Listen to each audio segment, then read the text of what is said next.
Welcome to the Black House Narratives, Chapter 1, Black Will Not Step Back Artist Talk. I'm Rachel DeGuzman, founder and executive director of 21st Century Arts, Inc., and founder and curator of the Black House. I'm here masked because we are officially open for the exhibition, so if anyone does come in, I want to be correct and have my mask on and encourage them to do so too, so we're safe. I'm so excited today to be joined by three of the artists who are in the exhibition, Cocoa Rae, Martin Hawk, and Erica J. Their work is amazing. It inspires me, and certainly I wanted to share and have a time for a conversation with the three of them to be able to talk about their work, but also share a little bit more about what the inspiration and the creative path was behind the work that's being exhibited here, but it's about their general careers too. Unfortunately, we're in COVID-19 orange zone lockdown, so we're not getting a lot of people through here. And I'm going to throw something to them that they may not know, that I haven't talked with them. I really want to do the whole thing again because the reception of the people who have come through here has been so positive when Mm. we're open and people can come in here and we can mingle like always. But here we are. Um, when I named this chapter of the exhibition, I was thinking of the virulence of anti-blackness in this country. And I was thinking about the saying, and this is one version of it: if you are white, you's all right. If you's brown, stick around. But if you's black, brother, get back, get back, get back, which was by William Brunsey in 1938. But there have been various versions probably before and after then. Mm. I can't remember when I first heard those lyrics about blacks stepping back or when I figured out this catchy ditty was actually a blueprint for how to weaponize theories of white supremacy. In 20 words or less, how do you establish global anti-blackness? We're supposed to step back, step aside, stoically accept getting stepped over or stepped on, get back, get back, get back. If you're not getting back, you're a problem, even if you're mentally ill, and certainly we saw that with Daniel Prude and how he was treated and murdered. And I was thinking about the brave, badass BLM protesters leading, fighting for justice in the streets in Rochester and all over the country, and the ways in which Black people have historically refused to get back. I knew that some variation of that verse would be the logical starting point for the Black House narratives. Then I turned it on its head and reimagined it as a simple but bold declaration of the intent. I will not get back. We will not get back. That is not what we do, despite the consequences. And I wanted to explore through art and cultural artifacts the myriad ways Black people don't step back, large and small. How do we step together and support each other? How we step forward and lead. And this is both a reflection of what has been happening in this country, a proclamation of the mission and vision of 21st Century Arts, Inc., and the Black House, and I feel reflective of all of your careers and the work that you're doing. So I have a few questions I want to ask, and I want to say that if you ever want to interrupt me and you have a question you want to ask or something you want to say, this is a conversation. And ask questions of each other if you want to. I mean, I think that maybe you're inspired by the work that all of you do. I want to start with, and we'll start with Cocoa Rae. She's in the top corner, at least in my Zoom, um, Brady's Bunch kind of vision. And I want you to tell us about your work in general and anything you want to share, just so people that aren't familiar with your work actually know what you were doing and have been doing beyond what's in the exhibition. Yeah. So hi everybody. Hello. Um, so my work entails portraiture and visual art. I like to combine and experiment with different motifs and themes with people based on a little bit of the interaction I get with them. So I like to bring out the inner being of a person rather than focusing so much on the exterior, but as well as incorporating that. So my portraits are more like they're more just personal, and I've always been complimented on how close I get with people in portraits, yet I'm not as close as people think I am. So a little bit of that, and I have my pigment series, which is one of my pieces that's in the gallery. I have two pieces. of two beautiful muses I had that were a part of my series here in Rochester that I started last year. And due to COVID, had to put a stop to it. Trying to figure out other ways to still continue it without being so close to people now because of COVID, 6 feet, you know, a lot of stuff. So, but with the Pigment series, it was more of a kind of a call to action when it came to how we view people rather than looking externally. I felt at the time when I started the series, a lot of racial tension was happening. I lived in Charleston, South Carolina during that time when I started it originally. Wow. So a lot of it was pretty much a response to the environment and the times of what was happening. So I created a safe space for my Black muses to feel liberated and free to express themselves in any way, as well as creating a space for other um, people and other artists as well. So it kind of became its own thing, and it's a living, breathing project that I love so much. And I'm truly blessed that I'm able to still be able to continue it, as well as showcase what I've shot this past year with all my subjects. So, yeah. Very cool. Thank you, Coco. So Martin or Eric, if you want to jump in and be next.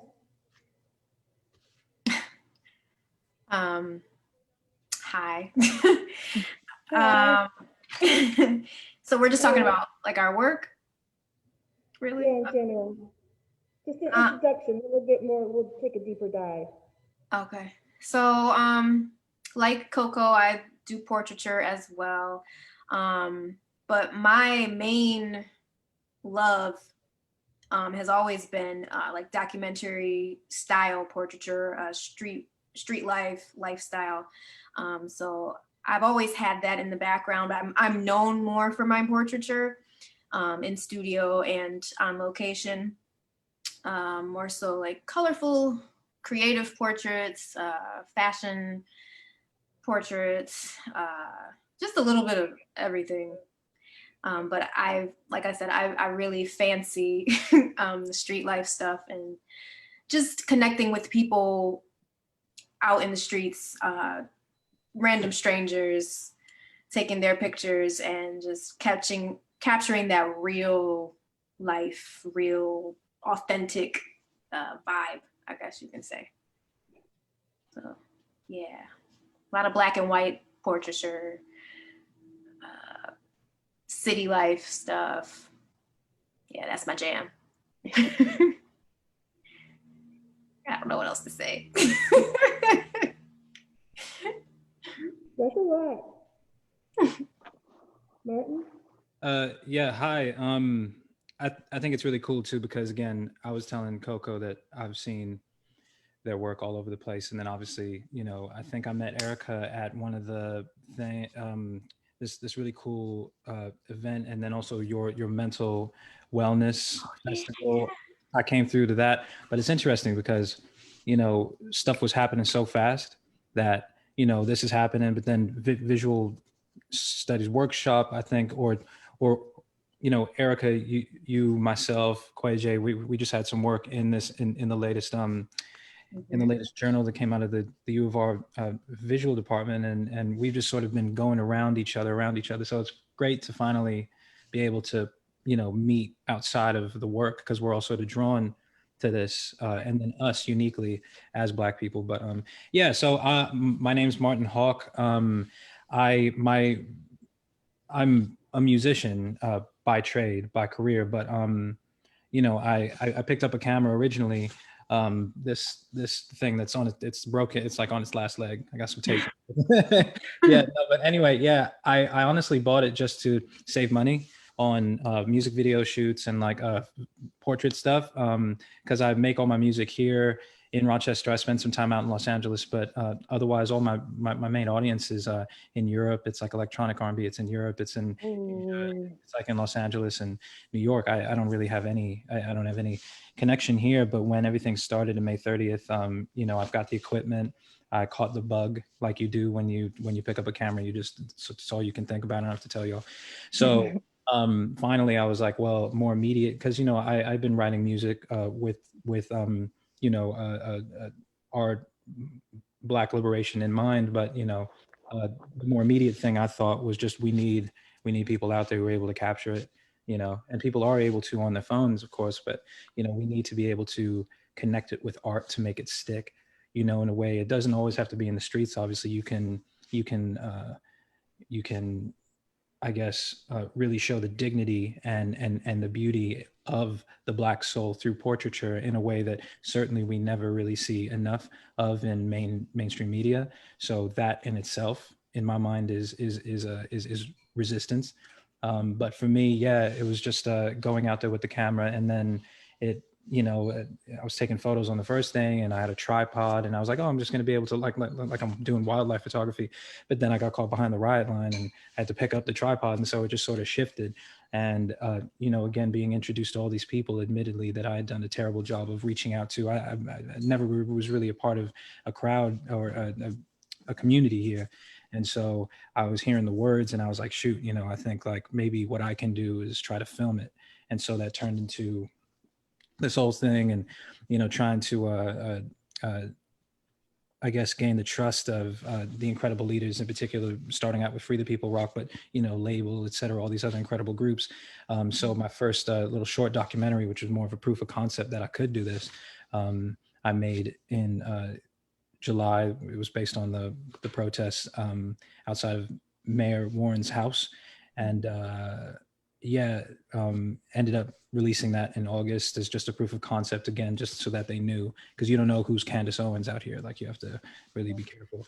So yeah, and then that I submitted to a couple film festivals, not expecting much, got into the Portland Film Festival, and then got distributed by NBC Universal, and that was really that was a big boon for me. But right now, what I'm working on, and I'm grateful to the Black House for showcasing my work. Again, ultimately, it's supposed to be a testament to the hard work and the dedication of this community. And if other communities are able to see it, and this hyper local message is able to, I guess, add to the international movement, then that's great. But first and foremost, really, it's supposed to be by and for our Black community here. And so what I'm working on now is a feature-length film, a full-length documentary called Pressure Gradient, which will essentially be an extension of A Litany for Survival. And I'm almost done with principal photography for that. Trying to do interviews at Memorial Art Gallery. So any Memorial Art Gallery people, contact me. I've sent out a couple of emails. Anyway, so yeah, that's what I'm working on now. I'm also coming out with a little photo book as well to help raise funds, but I think it'll also be a nice tangible way, like going to the Black House and seeing your work on the walls. It's like, it's something different that you don't get on a screen. It's just, you feel it, you live it. Like, I'm looking at the work behind both of you. You both, I've got no portraits up. I need to step up, but you know, Narada gave me, and he gifted me an incredible work, which he also was showcasing work, I think, behind that door. But anyway, yeah. So I'm really grateful for this community because there's so much talent here in our town. Yeah. Thank you. So my premise always has been some of the most brilliant artists in Rochester are Black artists. Just because you're not seeing their work all the time does not mean anything. And so to me, the opportunity and the privilege and honor to convene and put some of the work together and show the powerful collective nature of the work that's being done here, it seems to be important. And that's really at the root of what I want the Black House to be, which the Black House is bare, you know, we launched on November 1st. So we're brand new, and I didn't want to launch at this time with a show that was not connected to anti-Blackness and the struggle for Black Lives Matter. I think that Toni Morrison once said that, you know, against this whole thing, I don't want to be a political artist. I don't want to be Toni Morrison. Yeah. I don't want to be a political artist. Her response is, all art is political. If you make the statement is not political, then you're making a statement about, that's still a political statement. So I really want to talk about, as I'm pointing to Toni Morrison, her career, her commitment to Black art her unapologetically centering Black art inspires me. Who inspires you? I mean, I'm sure that there are many, many people that inspire you, but in this moment, you know, if you could talk about one or two of the people that inspire you, because I think that when Martin was talking about his respect for the work that you two are doing, Coco and Erica, I think that that's the way it happens. I think that, you know, that's what being in a community, even if it's not a geographical community, how it helps people to keep on doing their work.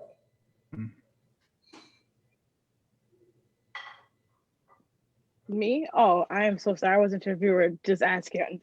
Okay. I'll go first. For me, I have been inspired by a mixture of people.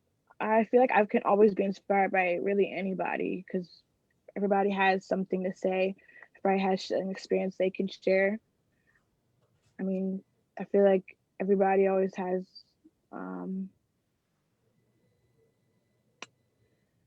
everybody has something that you can always learn from. So currently I have always been inspired by can you guys hear me? Sorry, I don't know if I'm going in and out.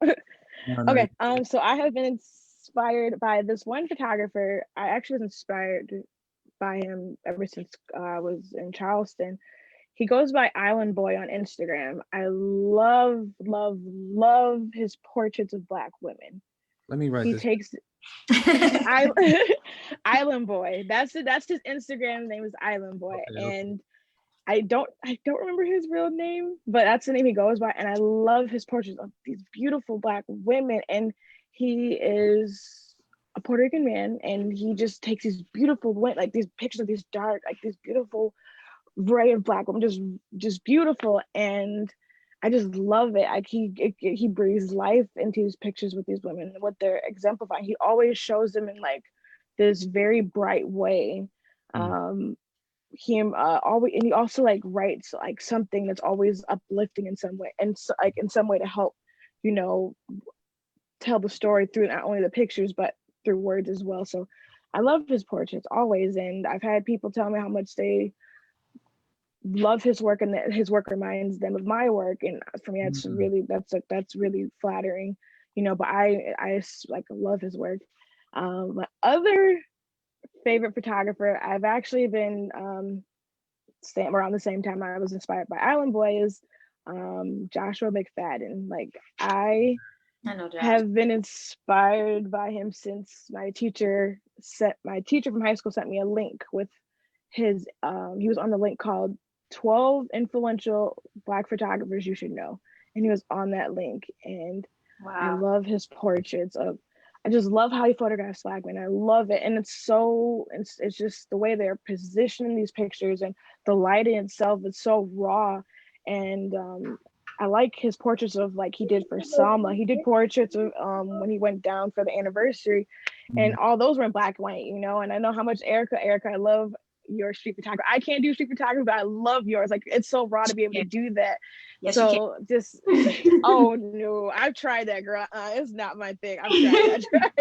So it's just, you know, seeing those pictures and seeing like how up close you can get, and how much movement and emotion and everything are in these pictures, especially in black and white. Black and white portraits are something completely different. When you take color out, all you get is just the raw grittiness of it. You get what's happening. So I've been inspired by those photographers. I have a bunch more, like my David LaChapelle. Like I like his work. I've been a fan of his work since I was a little girl, because a lot of his work were of celebrities, and they were so outrageous, but they had so much going on. And he always, it's like his work is composite, so they're always like something's going on, and there's so many different motifs, and there's so many different things. Like I think right now he's still working on his series of like the Book of Revelation. Like he's been doing all these things of like compositing. He's shooting these pictures and like putting them in these beautiful composites. He did Nicki Minaj's maternity pictures. Like they've been these photographers have been helping me through right now with like where in the direction I want to go and what do I want to capture and convey in my portraits. You know, I want to keep giving. I want to keep exemplifying these people I photograph in my portraits. You know, I want to make sure it's still raw and authentic, but at the same time showing the possibilities of how to convey that in pictures, not being limited to just, you know, I can only just shoot in camera, or I can only just do post, or, you know, I can only do studio light, or I can only use it. Like, I want to like make my skills like unlimitless a little bit when it comes to that, and looking at these different photographers and reading about them and studying even where they got their inspiration from, and, you know, their favorite styles and stuff helps me grow into myself, you know. So yeah. That's awesome. So, okay, so funny thing is, I know Josh. I went to school with Josh, so to see him in his platform is amazing, and it's like, yes, I can do it too. But yeah, equally inspired by Josh. I'm also inspired by my cousin, Dina Lawson. She's I think she lives in Los Angeles now, but she is a New York resident. And she does all these raw portraits. And she just won some prize. I should know, but it's like a big name? Dina Lawson? Yep, Deana Lawson. Okay. Lawson. Thank you. Yeah. She actually she shot portraits of Rihanna, Nice. what's his name? Blood Orange, one of his sorry, one of his album covers. So yes, inspired by her, inspired. We need a playlist. Right. I'm sorry. Keep on going. I'm a playlist. Black House playlist, yeah. Who else? Oh, Nina Simone, actually, because there's a quote that she says, kind of to piggyback off of what Rachel was saying earlier about Toni Morrison, but there's a quote about how artists should be capturing the times. And I always keep that in the back of my head. Like, when something's going on, it's like, okay, gotta go capture the times, because Nina Simone said it. And yeah, that's what a true artist does, I feel like. So her, and then I guess I'd say like my own intuition, just like going out and just shooting what speaks to me, is usually that's usually inspirational for me. Yeah, it's interesting, right? When you look at Black artists over the years, so much of the work, I mean, it's a conversation I think I had with someone where, like, why do you find so many people feel compelled when they go to college, if they're able to go to college, to study African American studies?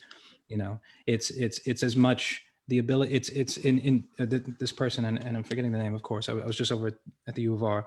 One of the incredible UR abolitionists, when they went and did the overnight demonstration in front of the public safety officer building. But they said something akin to, you know, I'm expected to study this as if it's a way for me to build bridges, but in many ways it's much more about exploring myself, and learning about the history that wasn't taught, and learning about why I feel these things, why I feel rage, why I feel all these emotions. I can articulate them in a way that you can back up with statistics, but how do we get to the root of it? How do we help further articulate it to ourselves? Because at the end of the day, and I say this too much, but like our existence is not an explanation for others, you know, as much as, and in many ways, I think, and I don't want to speak for both of y'all, but like, or for all three of us here,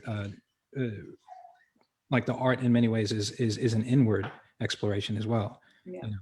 I think for a lot of people, of course, and it's brilliant, all the allies that are out there taking photos and doing other things, it's important they're there, no question, right? They're exposing themselves in their communities. But for us, and what I found for myself, is a lot of it is as I'm capturing, you know, I'm finding a unity, but we're not a monolith. All Black people aren't a monolith. I'm half Asian, half Black. I say this, you know, I feel 100% Asian, I feel 100% Black, but that journey from there, as being a token in a suburb, et cetera, has been one of exploration. And one of the main ways to explore that is not just through, you know, sleepless nights and trauma. It's also through the joy and often, and a lot of times, the struggle of making art, you know. But for me, obviously, you know, this community that, again, ashamedly, I wasn't tapped into before and wasn't aware of. Now I'm deeply aware of, and I'm constantly inspired. But yeah, Joshua I had never met before, but we were battle buddies essentially through that first week in September. He saved my ass a couple of times. I pushed him back when like we were being flanked by cops, and they were up in like the third and fourth floor, just kettling is the term. And no, and yeah, we spent many a night just being out there. There's another incredible photographer, Mustafa Hussein, who was out there. I was there when he got arrested by the cops on the 5th, and you know, we were able to grab coffee like the next day or like a couple days later, you know. And anyway, yeah, seeing people out there, I mean, I learned so much from the two of them, and obviously through seeing other people, but in particular watching Josh, and we were just moving in and out, weaving, looking for the shot, making sure that we were taking care of of each other, because obviously it's different. It's just different when you're an artist out there, you're a journalist, whatever you are, but you're also of color. You have to wear many hats, you know. But for me, I would say growing up, it was always James Baldwin, because, you know, especially growing up, suburban education, et cetera, you always get this emaciated version of Martin Luther King, you know. So you have to find the literature, you have to find the gospel behind all, like everything else. But, you know, James Baldwin was someone who stuck out as well. You know, expat, incredibly passionate, multi-hyphenate before that became a thing post Instagram. Like, he just really embodied so many things that are still evergreen today. But for me, two photographers that I'm obsessed with are Robert Frank, who I think it was like it was like in the 40s, spent, or maybe the early 50s, spent a couple years traveling around The Americans. The Americans, yeah, and Yep. so 26,000 photographs, ended up pulling it down to what was like 83. I mean, that's just inspirational on my own, because, you know, like when we're out there, I mean, I have to speak, like you come back, and I'm sure, Erica, you come back and you're like, wait, I have so many, like, storage has been like the thing, you know. And then video, forget about it. Like, that's the number one thing I'm spending money on right now, our hard drives. It's wild, because I don't trust the cloud. For me, I don't trust the cloud. I don't trust the cloud. But yeah, it's wild though, just to see that discipline, like really you know, Coco, you were talking about exploring different, like not being limited, you know. I think that that's also exploring just the vast ways that we can express ourselves. But then also for me, what I've been discovering is just like getting to the meat of it, like just only the most powerful images, or the ones that, even if they're powerful, if they don't have context, if they're just, you know, and that's been a learning process on its own. But Gordon Parks for me has been like this whole year.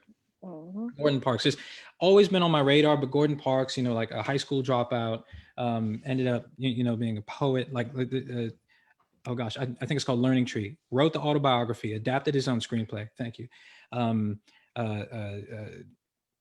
Directed and shot the movie. It was the first feature by a major production house, shot and directed by a Black person, composed his own music for it. I mean, just ridiculous, the work that Gordon Parks was able to do. But also in a similar fashion was able to do portraiture of Ingrid Bergman for Life magazine. I mean, just incredible, never limited by people telling him what he should do or what was expected of him.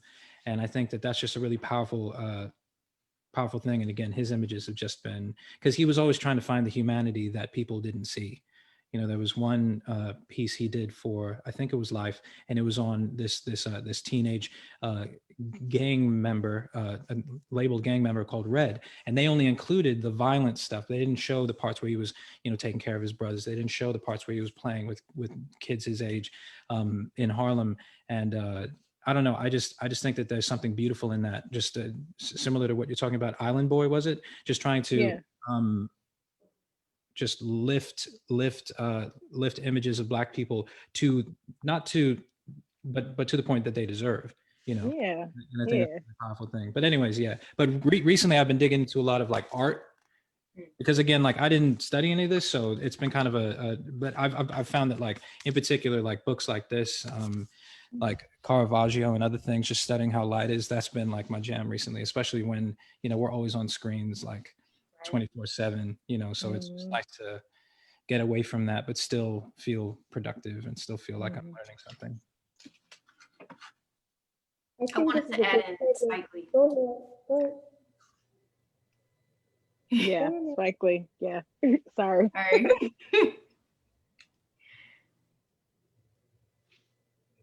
Go ahead.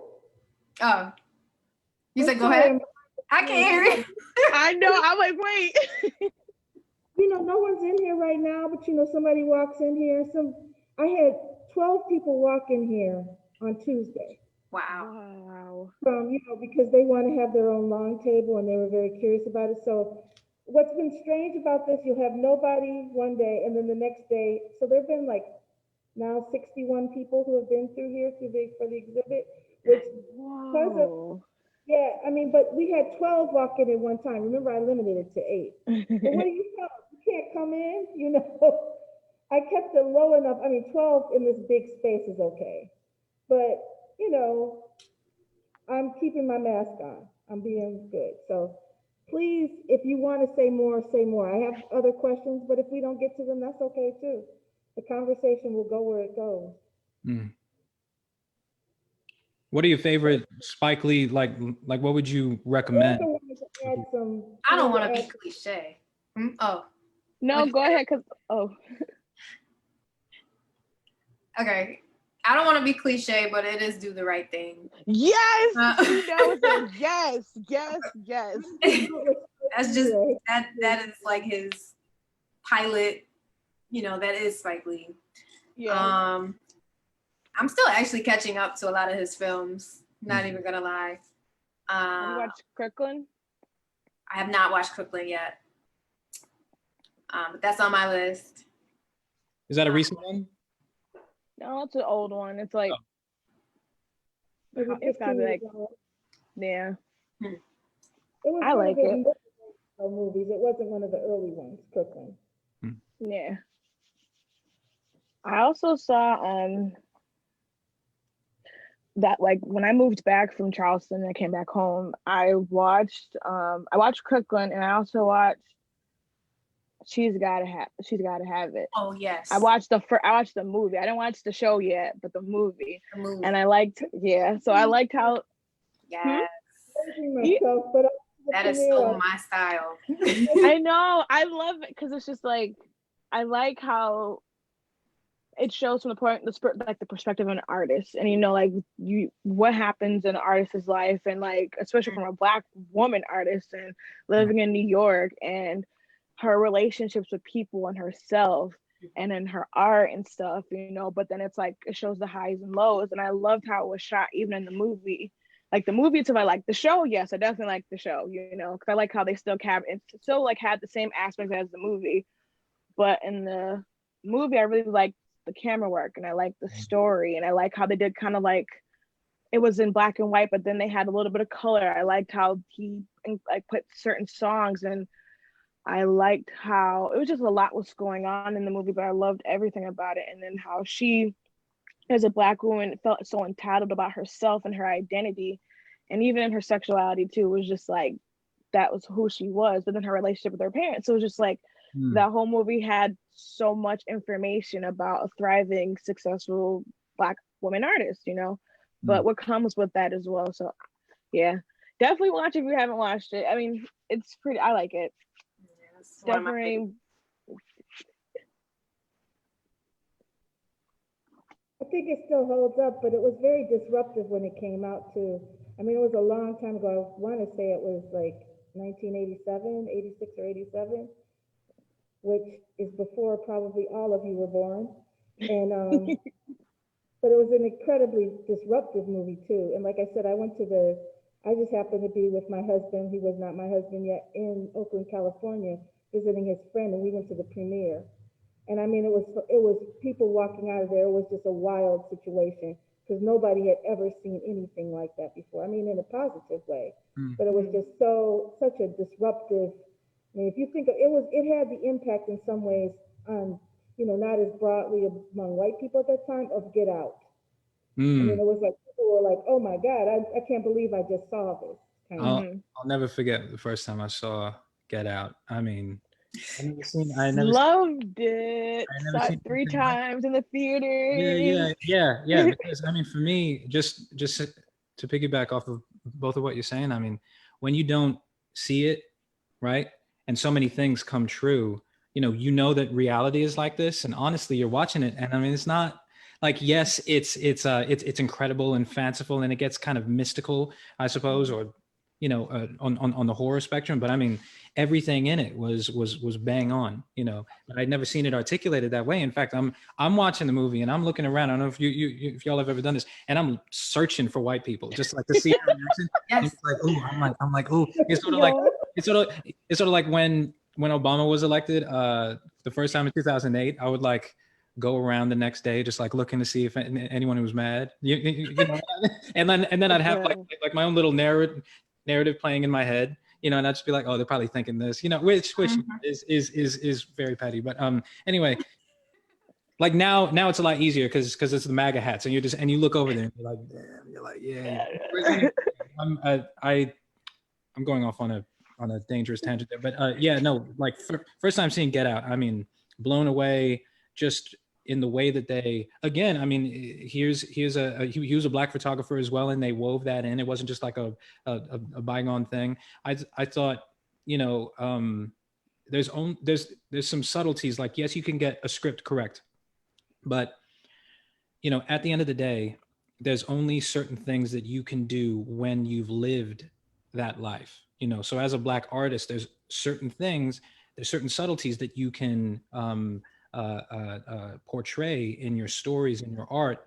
It's just inherent, with that. I'm not saying that there aren't incredible works by people who aren't Black about Black people. That is possible, but there's just certain things that just hit on a different note, right? It's sort of like Barry Jenkins and Moonlight.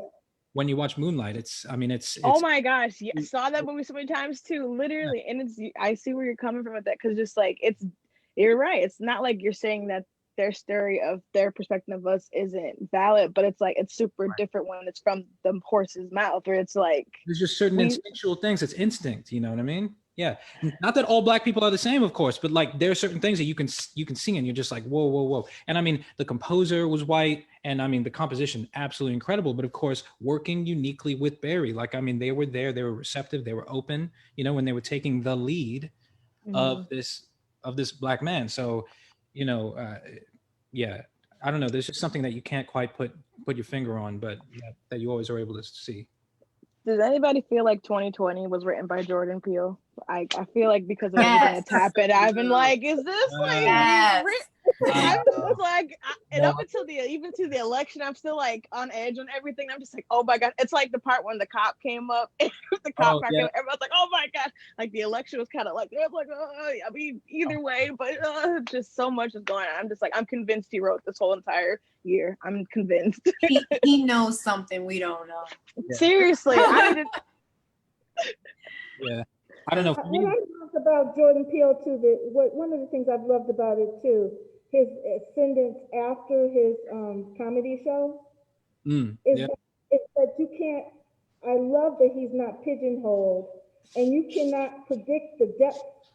I mean, because there's some themes that are certainly consistent from the comedy show, and comedy show was real dark. Comedy show all the time. I'm sorry, but I appreciate his humor. Honestly, I remember watching his, like, when he was even on Mad TV. I know I'm like super young, but like I like even the switch of transition from like being this very comedic guy, being on these different shows, having his own show, and now he's just like writing and doing all these very like he's completely twisted horror in a completely different way, and I just cannot. I mean, didn't he have something to do with Lovecraft Country too? I mean, he was at least one of the people who. Oh yeah. No, boy, have you even watched it yet? Oh my gosh, you gotta watch it. I know. Because Gordon Parks' images were such a huge influence on all that show. I've seen how it was shot, Yeah, I mean, listen, yeah. We recently watched The Watchmen, which blew my mind. But you know, not to say that it's the same sort of show, but no, Lovecraft is it's on there's only so much content, okay? There's only so much content. I gotta drip feed, you know. But what's the good news is to me that all of these different viewpoints are being expressed now. Just more to your point, Martin, about the complexity of what the Black experience is, Mm, and but also that there's this cultural thread that unites us. yeah. You know, I think that those two things are existing in real time in a lot of the photography you're seeing. So one of my favorite photographers is Zanelli Maholi from South Africa. And in many ways, she's exploring through her work, which is very conceptual. And I got the chance to see her at the University of Rochester a couple years ago. She won an award there, but Oh, I wow. had just been to an exhibition in New York City where I saw her work, and I can't even remember what else I saw. It was a huge. It was at the and it was so impactful. So then to be able to be in a room, I mean, a tiny room with her and see her work. I follow her on Instagram and on Twitter and everything, but she really is looking at what it is to be queer in South Africa, Mm, with queer and Black in South Africa, when it's actually the protections for queer people in South Africa are actually in the Constitution. So she's looking at that. We don't have it in the Constitution here, but it actually was part of the Constitution in South Africa. But her work is so impactful. She's a Black woman, and a lot of her work, she paints herself Black, not in any blackface way, but that's another person. If you don't know her work, I suggest you look at it. She has a totally different perspective, and she does a lot of she's done a lot with the making herself the Statue of Liberty in portraits. very cool. So one of the things I wanted, and we've been talking about around it. So you've been talking a lot about the authentic lens and how it is, even if you have other input from non-Black people, how it does make a difference, and it does how it falls on Black people, how we consume it, how it feels. You know, that authenticity really feels different sometimes. And so I want to talk about what your role, how you see your role in specifically, but in general, the role of the Black creative in the struggle for social justice. Mm.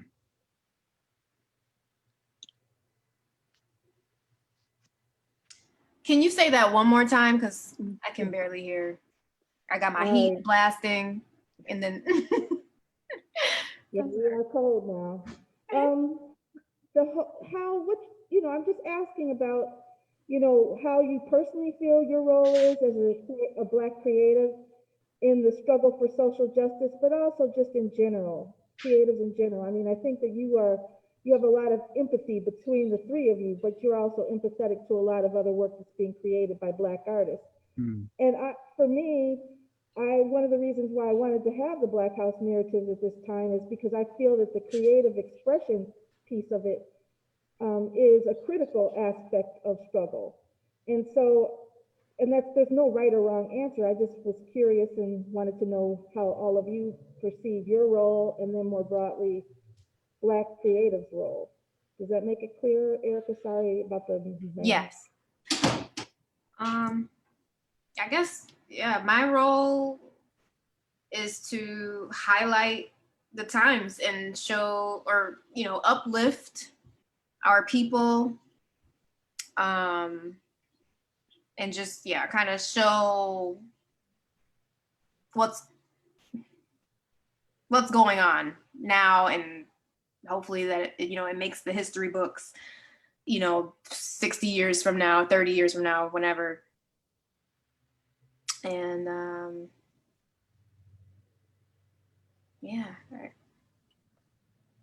I wish I had more to say. I'm thinking.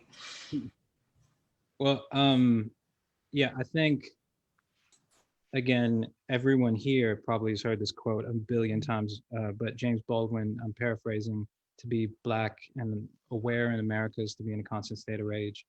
And I think, I mean, simply put, if you treat a person like a dog, you turn them into a wolf, right? And that's why I am constantly checking myself because I'm not here to tell other people how to, let out their rage or let out these emotions that are suppressed constantly. But I know that I have the privilege to pick this up, you know, and use it. Um, and I've had the privilege to, make music, and again tell my own story. I think, especially growing up in a suburb where the burden of being like the only person of color in a room at any given point, um, you're not just there for their questions, but also you're there for other white people to project their expectations upon you. And so art has been a journey uh, to sort of, I guess, free myself from that. So a lot of people, and forgive me if this is a bit roundabout, but a lot of people are like, well, because I hardly knew how to define my work early on. Well, are you capturing both sides? You're a journalist. You're doing this. You're doing that. And it's like, no, no, no. I'm not an unbiased person in this. In fact, my personal opinion is that, and I've made friends with the local media, some people with national media. Like I believe that no one can truly be unbiased in this if you are a human being, right? And I think it's about rephrasing things, right? With being told they're protesters, they're looters, they're demonstrators, they're demonstrating their humanity. This is more than a sepia toned version of civil rights. These are human rights, right? And when we, to be a little cynical, prioritize the health of dogs and cats, which of course is important, over the lives of Black people, we truly we're working against the grain. So I guess to bring it all back, my role as an artist is not to build a bridge to those who do not see us as human. My role as an artist is to further explore inwards the the many paths that our incredible community here in Rochester has taken as individuals, as Black queer youth, as former Black Panthers from Atlanta, elderly clergy, people who have been a part of government, who aren't a part of government, people from the foster care system.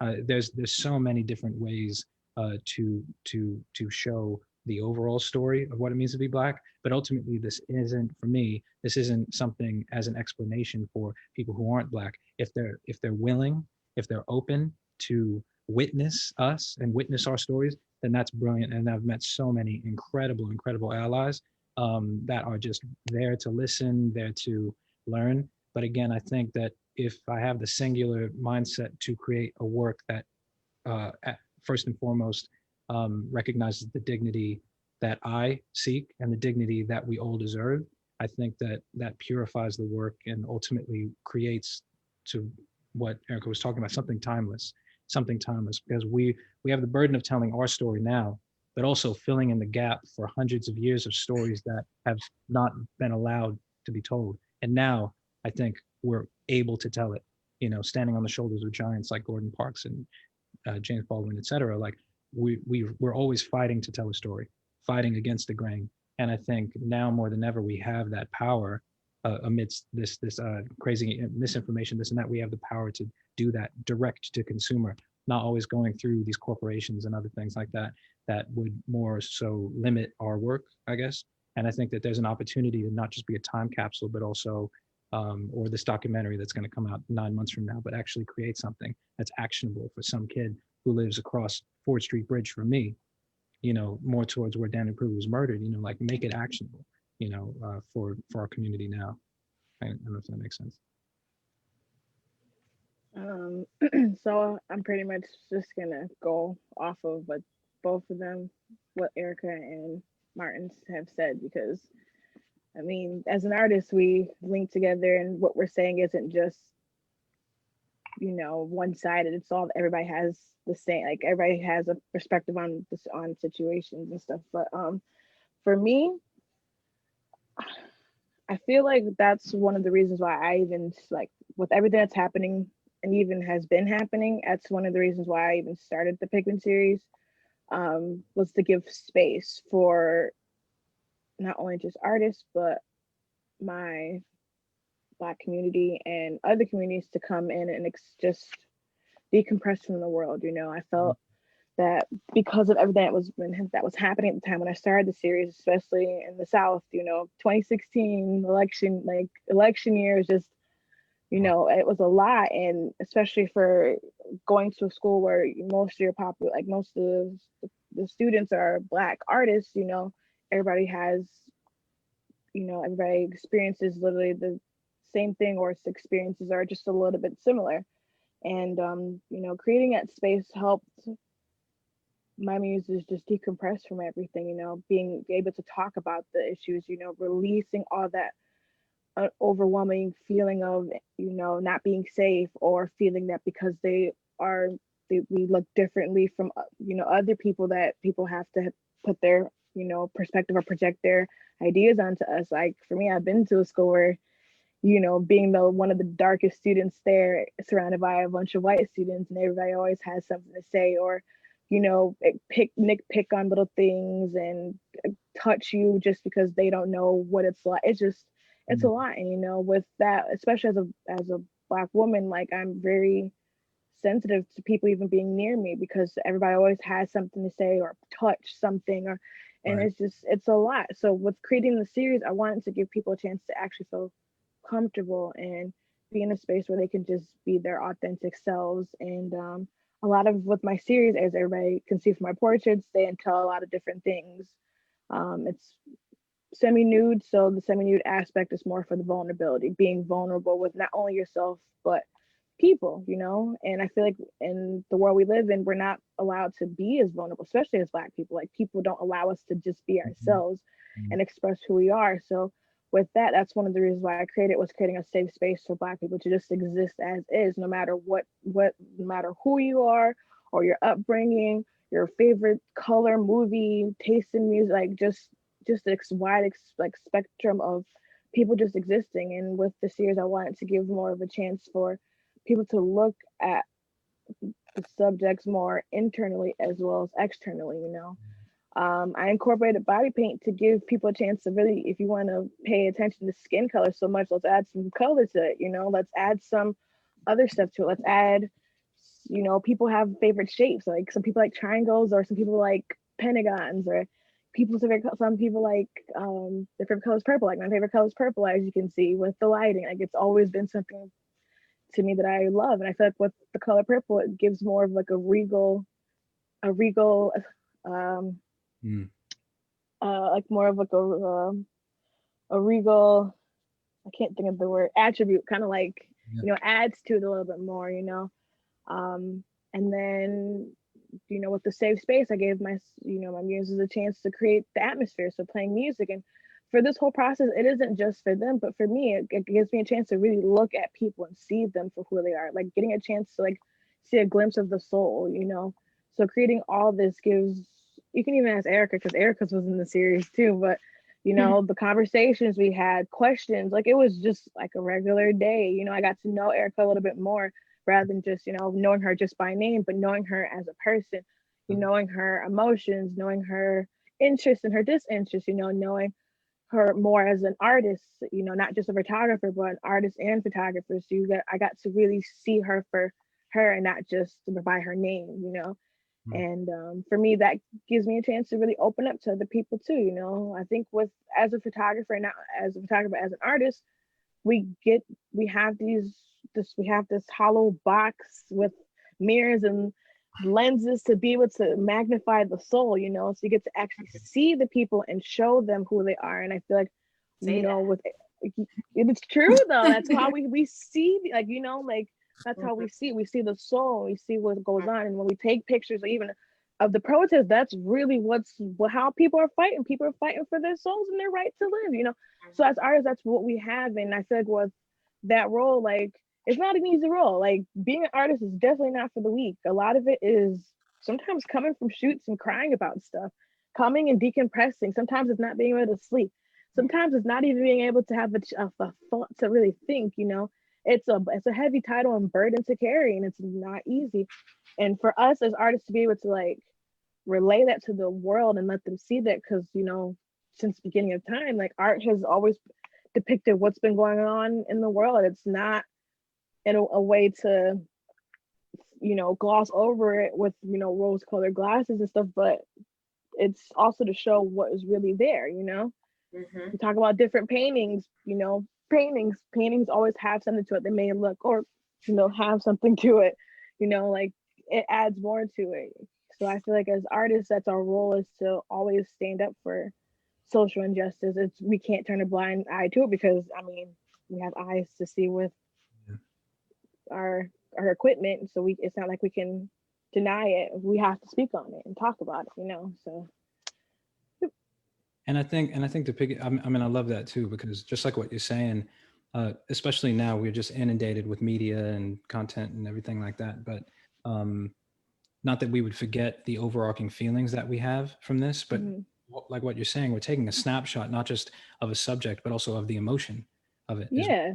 And we're capturing that emotion, and then hopefully people are able to look at it from their own perspective, from varying levels of privilege, varying levels of trauma, and then add their own experience and be hopefully inspired by it, or at least maybe it can help contextualize what they're going through, what's really rough for them.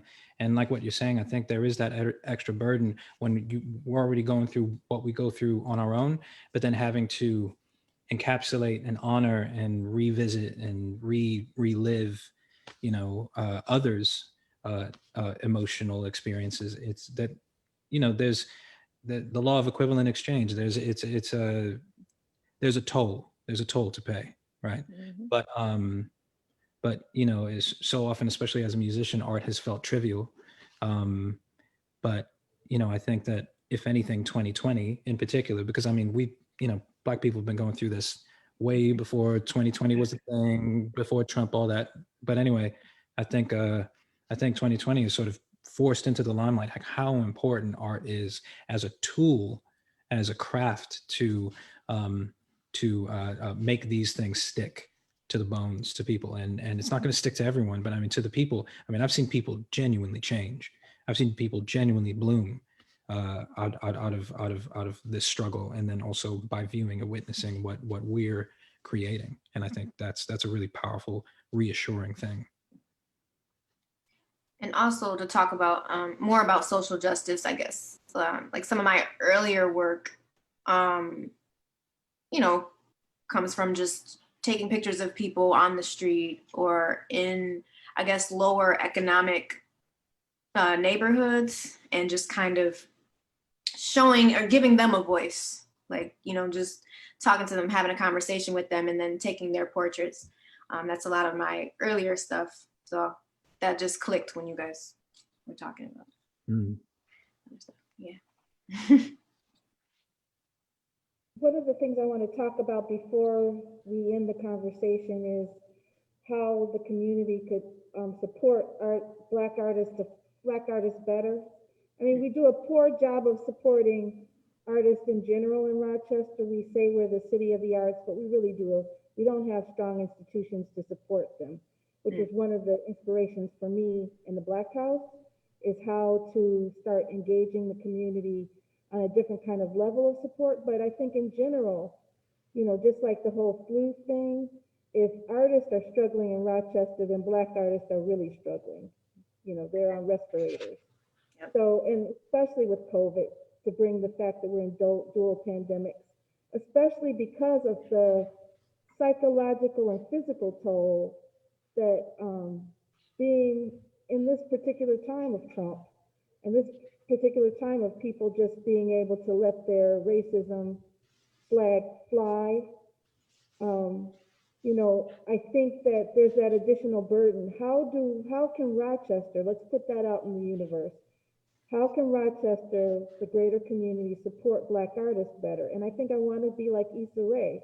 I'm rooting for the Black people. Let's talk about the Black artists who are actually have a personal connection and personal vested interest in everything that's happening on the streets. You can go. It's okay. No, you got it. You got it. I'll wait.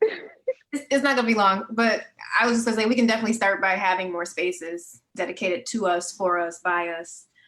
We have woke art, we have Black Avenue, And I think that's like the only two that I know of. I mean, I know there's other Black owned businesses and spots, but if we can just all come together maybe and start having exhibitions at random spaces, even if it's like a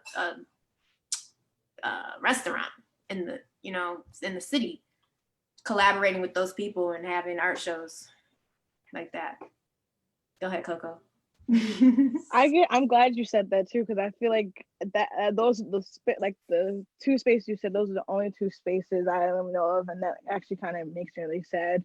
But definitely need more space, that's for sure, because we have all this talent, but I think that's one of the issues that we as artists always talk about, is just there's never a space that's for us, by us.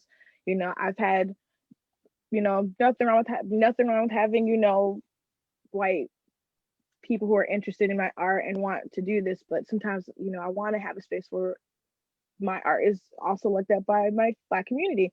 I definitely think we need more institutes.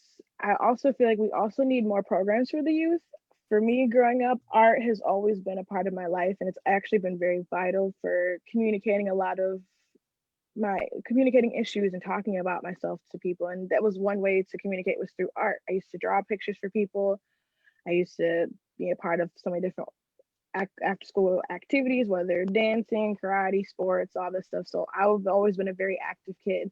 And for me, art was always something that I really was very passionate about. And the thing that kind of made me sad was that around the time they were trying to take so many art programs away. And for me, that was so vital, because, you know, I'm good at science. Math isn't really my thing, but art makes sense. Art was a way for me to actually talk to people, and especially meeting other artists, because we are just a very interesting bunch of people from different backgrounds and experiences. But that's the one thing we've always known, was art made sense. And you can always talk to an artist about art, whether a musician, painter, dancer, photographer, graphic designer. Like, it's just, we're just this well-knit community of people where we can always help each other out. Like, if anybody's ever looking for a place to photograph, I always say Erica J, or I'll say Good News, or I'll say somebody, like somebody has something, you know, because it's important. We can't just do stuff by ourselves. And, you know, that's the thing. We have the community. We just need the space and the programs and somebody to help back us up, because we can't do this by ourselves, you know.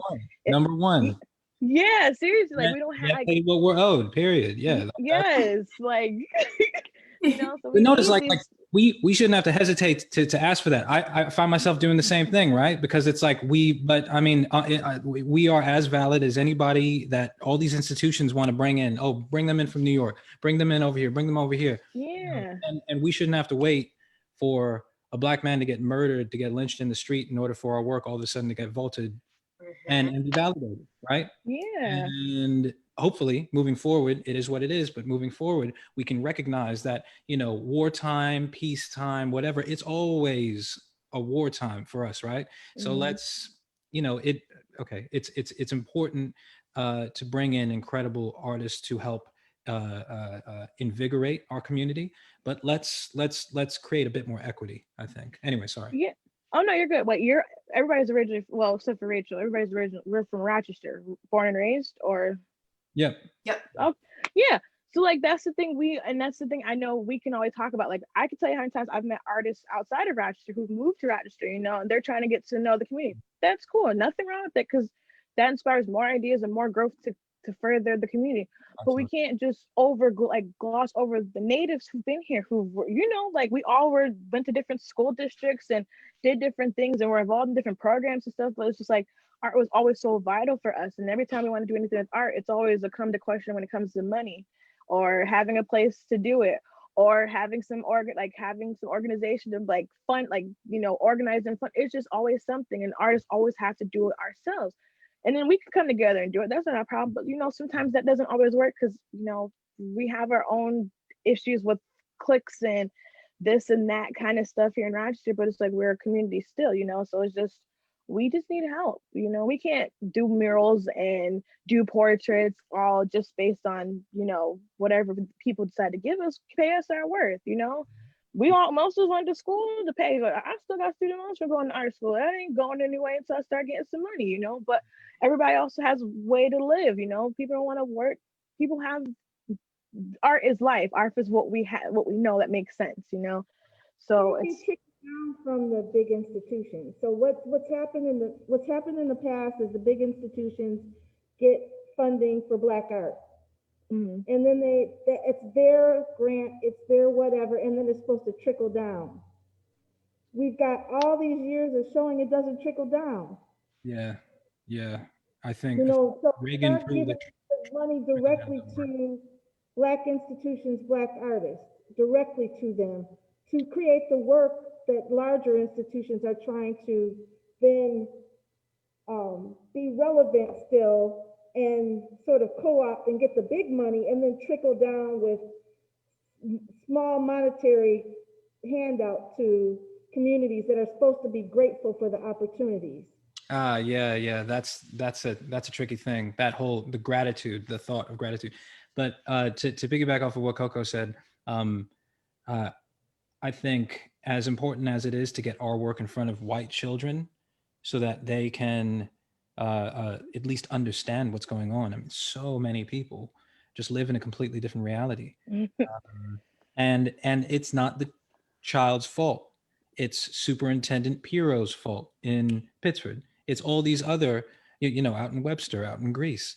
We need to see proactive action by, if you can't burden the parents with it, then you need to take that upon yourself as a school district. And ultimately, it can't be on the little kids of color who are on top of going through their own growth that every kid has to go through. They have to deal with everyone else's expectations, and they have to deal with the reality of the world, often sacrificing their childhood for the harsh realities of what it means to be a Black person in America. But on the flip side as well, and this is what I'm really passionate about, and I've got a couple ideas, so we'll have to all get together about this. Again, going down the rabbit hole of photography just by myself the past couple of years when I picked up a camera, film photography, we're from Rochester, Kodak, etc. I joined Kodak Camera Club, incredible club, not lots of fun. We toured around the Kodak factory park. It was really cool. It was really nice. We get the film, and sometimes they bring in really cool guest artists, and they do incredible stuff in London, New York, LA, in collaborative series. But again, I think, and I proposed this a couple times, and I will continue to propose it. And maybe we don't need them, right? First and foremost, but number one with that group, if you shoot and film, you have a little bit of extra money, right? Instead of us getting free film just for being there, or us paying $65 to go do a tour, how come we're not working in collaboration with local inner city schools? Buying a bunch of disposable cameras, right? I'm not saying everyone has to become a film buff. It's very expensive and in many ways antiquated, but I think it was incredible. Like, I learned so much just by shooting film. But anyways, how about we give it to these kids, and we go around, obviously post COVID, and we shoot our historic neighborhoods. Think about all the history: Mount Hope Cemetery, 19th Ward, right? We go around these neighborhoods in our city. We take a lot of these film shooters that aren't from the city, and we expose them to the history. And then for these kids, instead of looking down at their feet constantly at the struggles of their communities and what these communities have turned into, get pride from the city that's not just derived from major institutions. We talk a lot about we've got Kodak, we've got history of these things. We are once gilded, now rusted city. So how do we instill that confidence within our inner city youth in a way that's constructive? Because, like Gordon Parks, for example, he fell into photography because he had nothing else. What if he was he made it, but think about all the potential Gordon Parks out there that never had the opportunity, that were just worried about the things that society validated, which is dunking a basketball or rapping or doing all these other things, which are terrible things, right? But they're not the only things, right? And we've got arts programs that are already being stripped from public schools out in the suburbs. But like in our inner city, like, how can we as a community sort of take our history and again, to bring it back to Gordon Parks, he called his cameras his choice of weapons. How do we weaponize our history in a way that benefits our youth in the city, who otherwise would never see art as an outlet, where the Avenue, Black Box, and like all the Black House and all these other places, they have to bear the entire weight of our culture and pride as a city on their shoulders, we need to get it into these schools. And I think that Kodak and all these other U of R, all these other places can do a lot more than just, you know, putting urgent care centers on every corner. Like, they can actually get into the community in a lot more proactive way, you know. I was gonna say I actually like that idea because when I first started getting into photography, I was like 11 or 12. All I had was a disposable camera. Wow. So that's all I used to do was go around Rochester and just photograph like my sisters, but like wherever I was gonna go. And I think that is so vital because with that, I learned so much more about film. Like, yeah, I wasn't able to like afford a fancy film camera, but for me to be able to have like something like that to just photograph what I saw and my Have it world tangible, around me was, tangible in your hand. yeah. That would mean And so much. then Yeah. it would. And then just even like for me, the process of like, I remember the process of just going to drop it off and getting the pictures back, just waiting to see like how things came out. Like I still have pictures I shot when my first day of middle school at Monroe High School. And I still have this big binder of all these pictures I shot of like everybody around and stuff. And it was interesting to see like what those pictures even back then were saying. But also to reiterate what you were talking about with like that with the students, I'm currently an artist at Forest City Art Center, and I've driven past the building so many times growing up, but I've never been into it until literally in my 20s. And seeing how they have a program where they teach film photography to students, but it's only through Wilson High School. Like they've had that's the only school they've been working with, except for Monroe now. They have it with Monroe. They just started last year. And for me, it was amazing to see it, but for me, it was a little kind of disheartening for me because growing up, that's just something I always dreamed I was going to learn about photography like that. And you know, I wanted to have like go through a program where I get to learn how to develop film and then do the process of it in the darkroom and so like so it was like amazing to see that there was a program like that. But for me, it was kind of sad because it was like only one school was able to have that opportunity, while Right. you know the other schools we dreamed of having something like that, you know. And I think it's very important to like, especially being known for Kodak, we should definitely be having photography programs in Right school here. where, Right here. yes, you know, and I think that's something that should be already engulfed into the teaching culture of Rochester. Like, why aren't we already having like the arts programs and or having these multiple programs and institutions to teach this to kids? Like, art is a skill too, to be able to like be disciplined and practice something over and over again, but to work at something, to experiment, it's a lot of different things, and it should be fun. It shouldn't just be just stationary, you know. It's meant to be explored, it's meant to venture off and be seen. It's meant to, you know, showcase the internal from the external. Like, it's meant to show a lot of stuff. I feel like children should have the opportunity to do that. And It could benefit the students, but it also could help provide a vehicle of another way for all of you to make some more money. That You know, too. there's no Yeah. why all of you could not be deployed in the school district in some way, And Yeah. helping I was managing those programs. I think that we think small sometimes, and we Yeah. don't think in an integrated way. If you really have an underemployed artist in this community, and you have uh, lesser opportunities for all these Black and brown kids in the school district to actually have creative outlets, there has to be someone that's going to connect the dots and say, aha, Yeah. let's employ all of these artists in the community and have them have another stream of income. And that will also benefit the outcomes for our students in the schools. Right. I think that it's an uphill battle for all artists, but in particular, I think for Black artists, there was you know, when I was still just a musician, there was an Instagram takeover thing that I did, and like I was talking about all of these issues. You know, I was talking about all of these issues as a Black person, because it was, you know, it was about, you know, what do you do in Rochester? What is your perspective? Photos from your phone, this and that. And admittedly, one of the guys, you know, this past year has been incredibly supportive, incredibly, you know, teaching everyone about redlining. I mean, cannot fault him at all. But you know, it's reflection on the growth that we still need to have. You know, I would send out the little email proof thing, and then it'd be like, oh well, like, I mean, that's a little harsh. Like, you think you can talk about something else? And I think that on a large part, as Black artists and just Black people, there's, you know, these limiters. You always have to qualify your work. You always have to do this. I think what our institutions can do is trust more, right? I think trust us to do more, to bear more of the brunt of the work that they want to showcase. I mean, if some institution has a $10,000, $15,000, $20,000 budget, and they're going to spend 17 bringing in people and then 3,000 amongst, 18 different local artists, maybe we need to reevaluate what can benefit our communities, and also not put that limit, that stigma on local artists. It's interesting. I sent my first documentary out to a couple local publications. They responded back. They were like, "Oh man, this looks amazing. You shoot music videos, right?" but my doc had to get distributed by NBC on Xfinity in order to get the local sort of validation. So again, not to be cynical, but again, like, how can we grow moving forward? And I think that's trust. I think that's trust, not just by saying, I trust you to tell these stories, because in many ways we're conduits for all these people, all of our community. Like, we are the conduit for their work. Like, when we take their photo, like, we are helping to tell their story.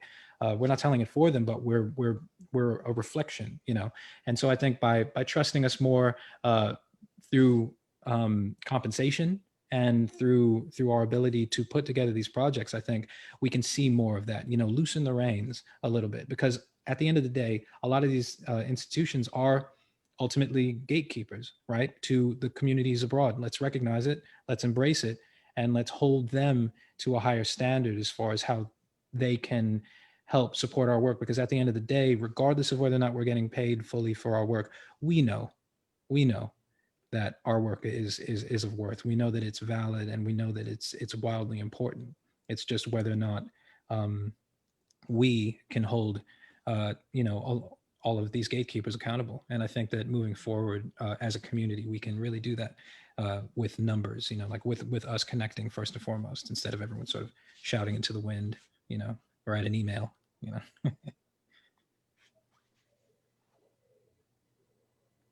Well said. Do you have something else you want to say, Erica?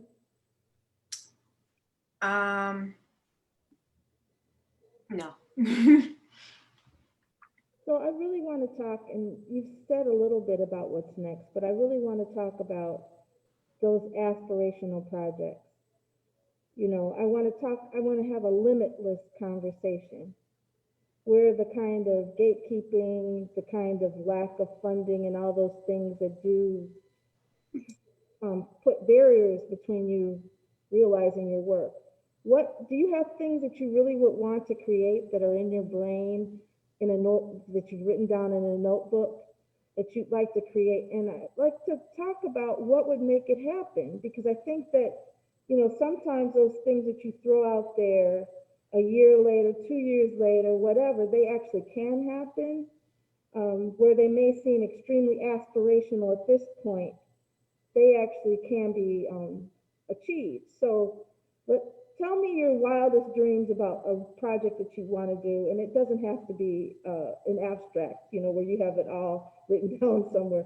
But in your wildest dreams, what you'd like to do, what you'd like to create, and just in general, what you think it would take to make it happen.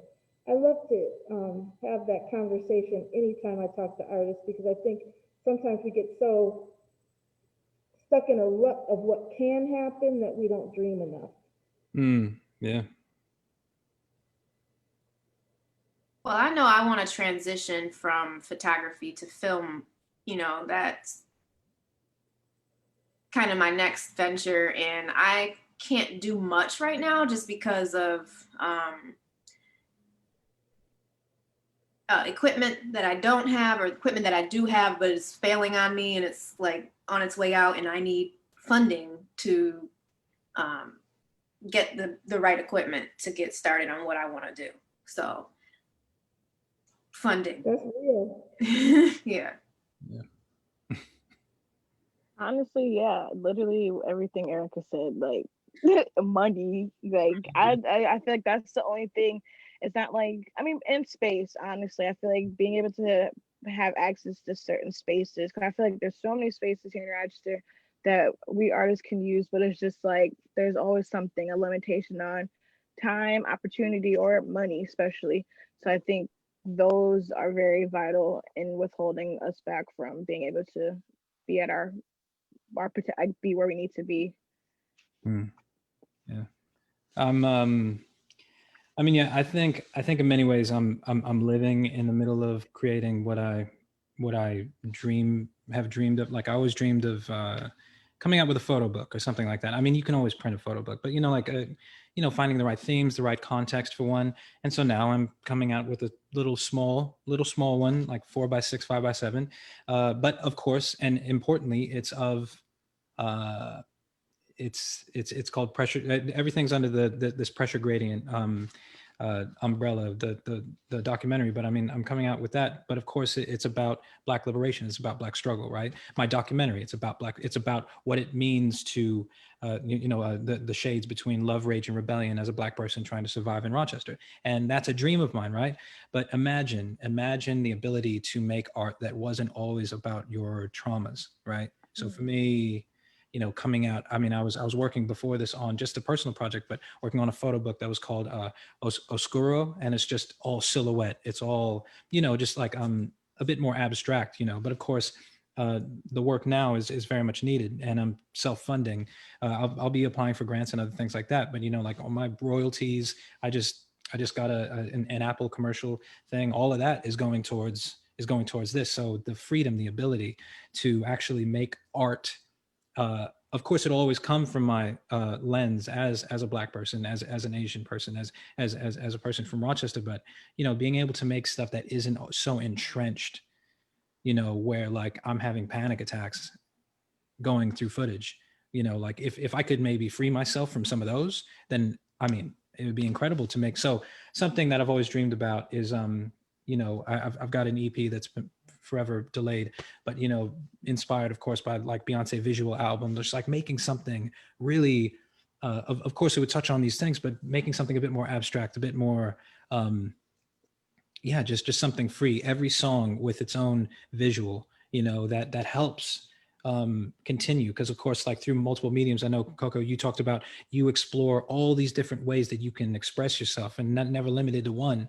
I think that you write the song, and you have the production, you have the lyrics, you have the vocal, and then you only expand on that with a visual. I think that it's a beautiful thing. And so that's my long-term goal, once this is finally finished or more finished, to just be able to express myself again on a more personal level, on a more abstract level, closer, I think, to who I am as an artist. Not such really, I mean again, it's just really hard, and again, there's a toll. So I think it'd be great to be able to make art that's just for art's sake, more or less.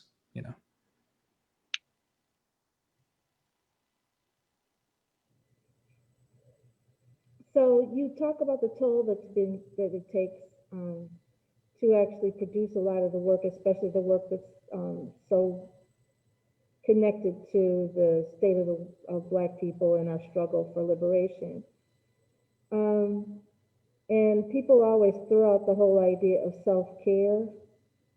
So for anyone listening, fellow artists, or anyone who's not an artist but also experiencing trauma, what are some of the ways that you actually try to survive being so close to the subject matter? I'm so close to everything that's happening. This is not, for you, it's not just something that you are seeing on a book or in a magazine, or just something that's happening that you glance at on social media. This is your lived experience on top of being something that's reflected in your art.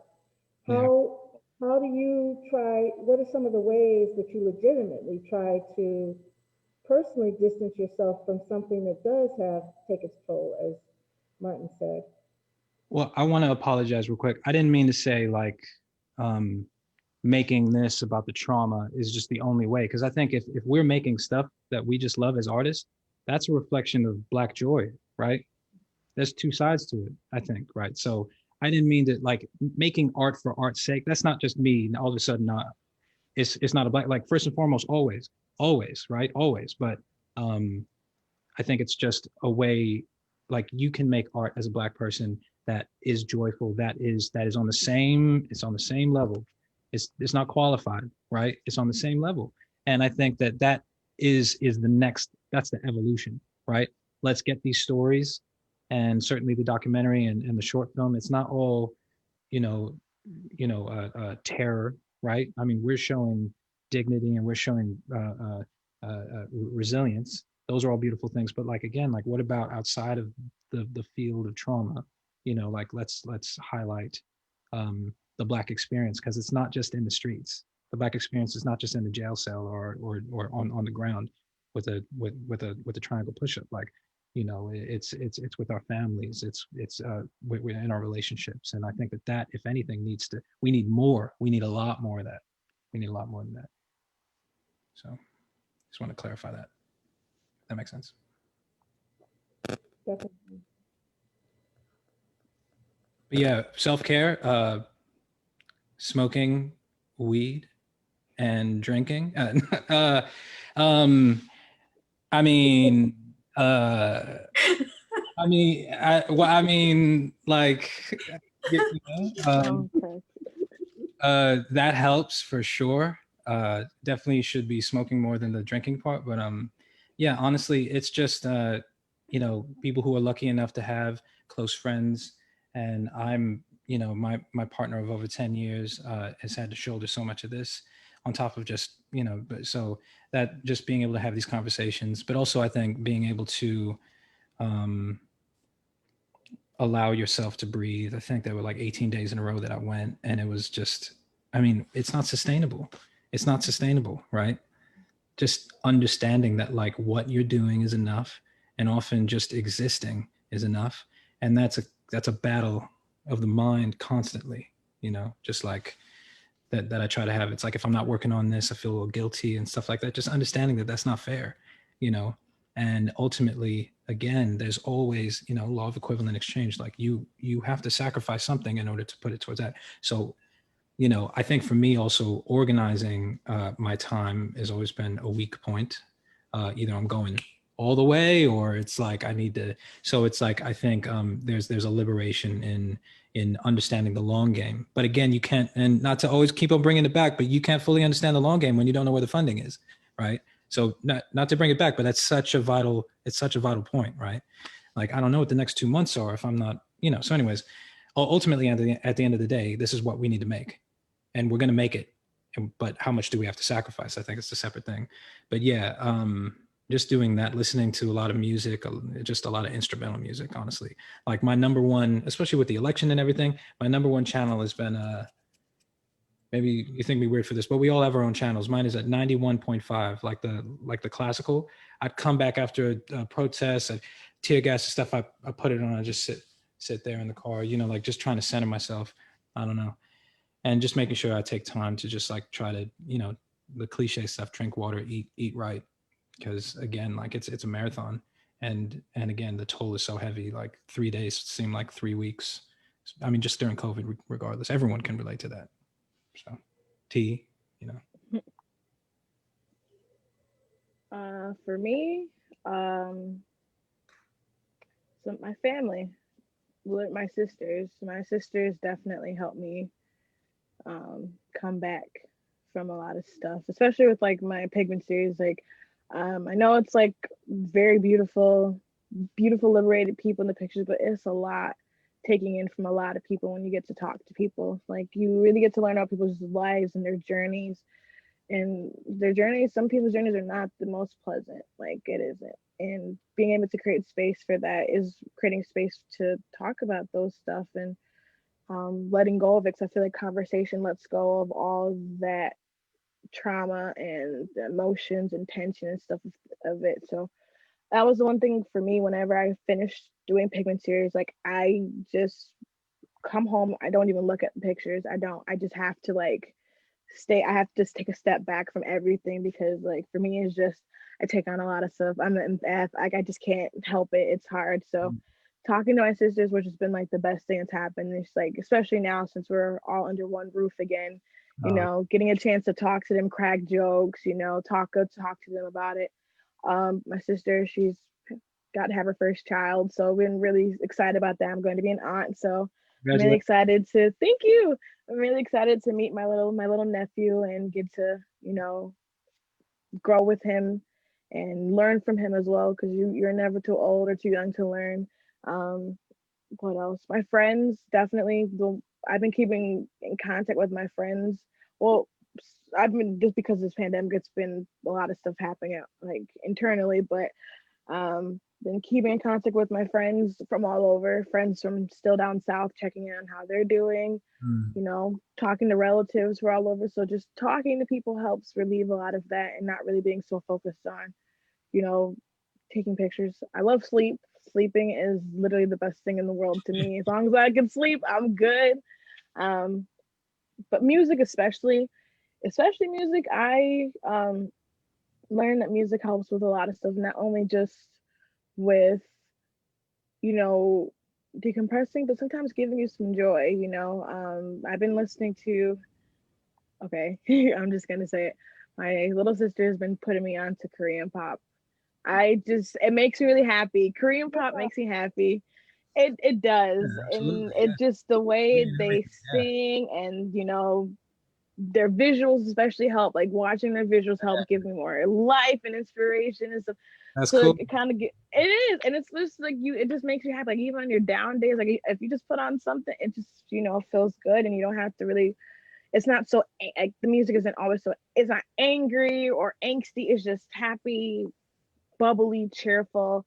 Um, I've been listening to lo-fi instrumentals. Like I love just listening to beats, because sometimes I don't even want to hear people's words. I just want to hear music, because I feel like with words can put in suggestions and can just put in ideas in your head. It makes you put things that may not even be your own. So sometimes just listening to just beats is just music. You don't have to worry about any of that stuff. You could just listen to it and actually sit down and breathe. Praying, definitely. Praying has helped me a bit, being able to talk to my Lord about a lot of stuff my worries, my fears, my excitements, my joys, just that even helps centers me a bit. And also crying. Honestly, 2020 has been so brutal. I think I've cried at least once every month this year. Like, look, it's real. I learned that sometimes because of 2020 has really taught you, sometimes you just have to cry. Like, let go and just cry. It's okay. So One of the things that's I loved about John Lewis would cry. And I think for but someone as prominent as he was coming up in the era that he did, for a man to cry, a black man to cry and still be prominent was such an important part of his legacy and his insistence on humanity, because humans cry. They cry when they are sad, they cry when they're joyful, but they cry. mhm, And so I think also from the perspective of the whole idea of dignity and being able to have dignity and cry and be masculine and cry and all of those things that we've overlaid on human beings, the ability to cry. That's one of the things I love the most about John Lewis, because John Lewis is always, they've got him on so many tapes where mhm. he just is weeping, but he had every reason to weep, Yeah. you know. The need to be tough, I think, in many ways, is like a survival mechanism for the Black community. You know, and we every American, mental health is stigmatized. Toxic masculinity is rampant for all Americans, and we see how detrimental that is on the mental health and well-being and community of Black people. But again, like Black people, I mean, these aren't existential fears; these are very real fears that feel the need to toughen up and feel the need to teach our children to sort of toughen up and weather the storm. And I think being vulnerable can be a scary thing, but ultimately is just the most necessary thing. I mean, being vulnerable, I think in many ways is meditative, having conversations, being honest with ourselves, crying, you know, yeah, because ultimately it's going to come out, and you don't want it to be destructive, or you want to limit that as much as you can. Yeah, I feel like I'm just catching up to the grief that was happening throughout since March, April, May that we've been at this. I just kept going. I mean, not even just like being at the protests, but you know, doing my own stuff on the side, booking my shoots and stuff, still putting myself at risk. And I did not have time to sit down. So now I'm sitting down and I'm resting. And it's been hard to tell people no, because people are still trying to book shoots with me and stuff. And I'm just like, no. I saw you post about that. Yeah, yeah. I'm glad you were so vocal about it, man. Like, you have to take care of yourself. And I think people don't, I think with as photographers, people run us down and they don't give us a chance to just be, you know. And it's a lot, girl. I don't blame you. I've been seeing you post all year. I've been seeing you at yes, definitely. You have to take care of yourself, and I definitely agree with that. Like, all of it. Thank you. I think this may be a good place to end the conversation. There will be another chance to hear it. Certainly the video will be online. And I'm going to curate it in a site, a microsite for everything from the Black House narrative. I've been convinced from the feedback and just as a curator that this has to be shown again when people can fully come in and experience it. I feel really good about the work that's in the show and the way that it kind of takes one's mind. I also think that it won't hurt for people to see it when there isn't so much trauma. And the initial idea for the show was to end with a chapter of Black joy. I think it's necessary. I think to start with the, you know, Black will not step back and how that operates on multiple levels, but to also connect it to Black joy will be a fuller experience. So look out for dates to come back in the spring. And this also is going to be on my radio show this week on 104.3 FM. So go back to this page and you'll see it. But I couldn't be more pleased to work with all three of you on this. I think the work that you're doing is so critical. And I mean, and I love hearing you talk together. To me, it gives me such hope for what is coming down the line, you know, certainly now, but also what the future of Black artists is in Rochester, because I think that there's promise here, but we need to support artists better, and we also need to understand the particular struggle that Black artists have on multiple levels. And I feel, go ahead. No, I just wanted to add in also to let the city of Rochester know, or just, you know, people who pay artists, like, pay them on time. Like, don't make them wait weeks and weeks and weeks, because this sometimes is their only livelihood. So I just wanted to throw that into as like a PSA. The check can't be in the mail. The check can't always be in the mail. Right. I mean, I experienced that even from the perspective of work. Yeah, you'll have something that you've done, and 3 months later, from a big institution, you still don't have a check. For me, often it's not always the case, but it's the larger the corporation, the longer and more arduous the process is to get paid. It really, makes sense. In music in particular, that's often the case. And again, it really doesn't make sense. But anyway, yeah, great. We end on anything. Yeah, pay us on time. Pay us. Also, you know, pay artists in full. Like, stop. Like, I remember when I was in college, my professor broke this down to me. He said, "You wouldn't go to your doctor asking for a discount, so why would you do that to us?" Right. So. Or Wendy's, or anything. Or any, yeah. Well, you have to disrupt the whole idea that this is a good experience for you. You're young, you're younger artist. You know, this will be a great experience and will be a breakthrough for you in your career. So either you're free or you should take what consists of a stipend. It's just not acceptable. And as Dolores Jackson Radney, every time we have this conversation, who's in this space for Kuumba Consultants, she says, "I don't even do anything I don't get paid for." You know, and I actually have more of a difficulty, like Martin Hawkins said, about asking sometimes, and I've actually gotten much better at it. But Dolores, anytime you have to talk to somebody, I'll give her a shout out. Dolores, so she'll coach you. I've known Dolores since I went to school with our son Michael at school number 1. So yeah, I've I know she's been performing for a long time. So yeah, I definitely agree with her. And ultimately, what we're talking about is an investment.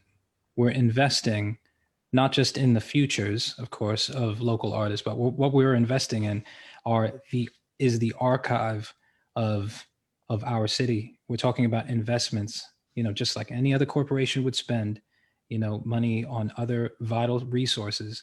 I think that ultimately these are investments towards the enrichment of our, like, this isn't necessarily philanthropy. I mean, this is this is a fair exchange of funds for stuff that ultimately our city would be hollow without, and we would feel hollow without making it.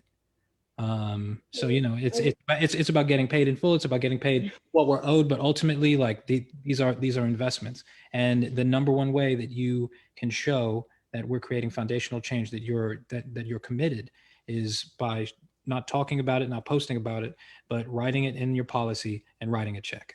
Those are the two ways. So one of the things that I'm going to be doing, since we can't really, a lot of people can't come through here, I am going to be creating and distributing a market of a virtual market for people to either, like some people like Coco and Erica are actually selling work. Their work is fabulous, buy it. And then Martin Hawk is creating a documentary. Invest in his documentary. I'm going to have links up for people to be able to invest, as Martin said, in both this work, but also in Black artists and in the story of us in Rochester, in an expanded story of us. So thank you all for joining me today, and thank you anyone who's been listening or will see this later. Thank you. And again, Thank you. Apologies for the mask, but take care. You all are amazing. You too. Thank you. Love you, Rachel. Bye. Love you too. Bye-bye. Take care.